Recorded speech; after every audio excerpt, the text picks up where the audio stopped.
Kitu kinachomfanya mtu aendelee kunyanyasika ni kusema ukweli. Upo dukani unauza nguo, bei kapanga bosi, mshahara wako kuupata shida. Anakuja mteja anakuuliza hii nguo shingapi? 5,000 bei ya bosi. Na ukimaliza kuuza mauzo anachukua. Haya, wewe unafaidi nini? Punguza ukweli. Haoni ndugu zako wanavokula bata kwa maisha ya kuedit. Hawa una ndugu. Wanatembelea magari ya kukodi ila mbele ya mademo wanasema wamenunua. Kikuracho kinguoni mwako, maana ndicho kinachokujua vizuri. Lakini tukisema ni pete na kidole, kuna atakaosema fresh. Si hawana pete, sasa bei yako ni kama nguo na mwili. Si unaona uwezi kumkwepa Punguza ukweli. Unaweza ukaishi mjini hakuna wachawi kwa sababu haurogo. Kumbe ni vile usemi ukweli. Mmasai unajiita Msukuma. Ukiulizwa Msukuma gani una nguo? Creativity.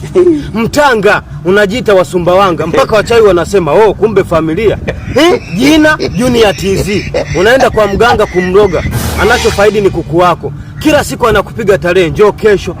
Njoo kesho. Bado hajampata kwenye dira yake. Mpaka akaangazie kwenye dira ya dunia BBC. Ukweli unaponza. Kuna mtu unahitajika uongo ili uepukane na kikombe cha mateso. Unaenda polisi, unaulizwa simu iko wapi? Hapana, nimeshasema ukweli, sijui simu ilipo. Unapigwa, sema ukweli, simu iko wapi? Yaani sio kwamba useme ukweli. Kweli unasema ukweli. Ila sasa polisi wanahitaji ukweli. Mimi kuna siku nilienda polisi kwa kesi ya wizi wa simu. Nikapelekwa chumba cha gereji. Mpaka nikajiuliza, wamejuaje kama nati imechomoka?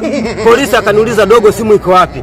Na mimi nikamuuliza, wewe simu iko wapi? Dogo mjinga gani unaniuliza maswali gani hayo? Hata mimi nakushangaa hivyo hivyo unavyoniuliza. Ujui? Sijui.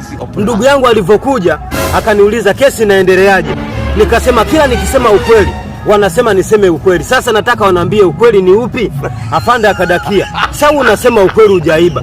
Ila sasa walioleta kesi tutawaambiaje? Ninakubidi ukubali kuwa umeiba ili waone tunafanya kazi vizuri. Mimi napita jamani. Mimi napita.